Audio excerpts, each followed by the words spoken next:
At the Lansing Bike Co-op, we get a lot of bikes in every day.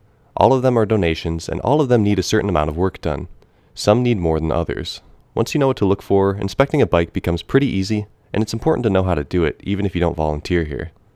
A lot of it is common sense, some of it is a little trickier, but all of it will save you from wasting time, money, and parts. The Bike Co-op is closed today, which means I'm going to be shooting this video in my backyard, but I do have access to a bike stand, which really helps with inspections. Even if you don't have one, you can do a lot of your visual inspection with the bike just sitting on the ground, and to run through the gears, you can do it the old-fashioned way and just turn the bike upside down. Start by looking the bike over and asking yourself some basic questions. How do the gears look? Is there rust on anything?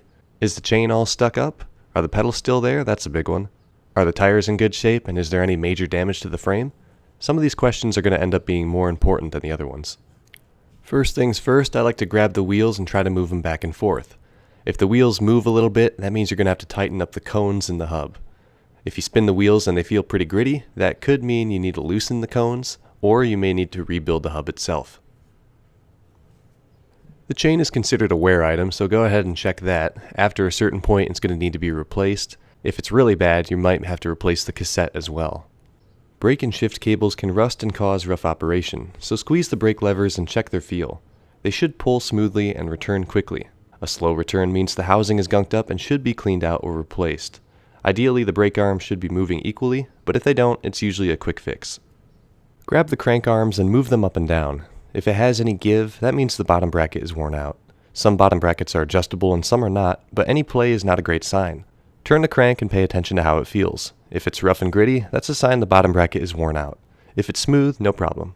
While you're spinning the crank, go ahead and make sure the rear wheel is in true. Small wobbles are pretty normal and an easy fix. Bigger wobbles get kinda iffy. At a certain point, you're just gonna have to replace the wheel. Don't forget to check the front one as well. Don't forget to check the brake pads too. Make sure they aren't worn down, and go ahead and scrape them with your nail to see if the rubber's still malleable. If it is, they're good. If they're hard as a rock, you have to replace them. Before you check the shifting, make sure the rear and front derailleur actually move. A lot of the times on old or neglected bikes, these are going to be frozen in place thanks to rust, especially the front one, so best to double check this before you break a shifter. Okay, so now we can move on to the shifting. Spin the crank and start shifting up and down. You want it to feel smooth and responsive. Don't worry so much about the accuracy at this point, that can be sorted out later.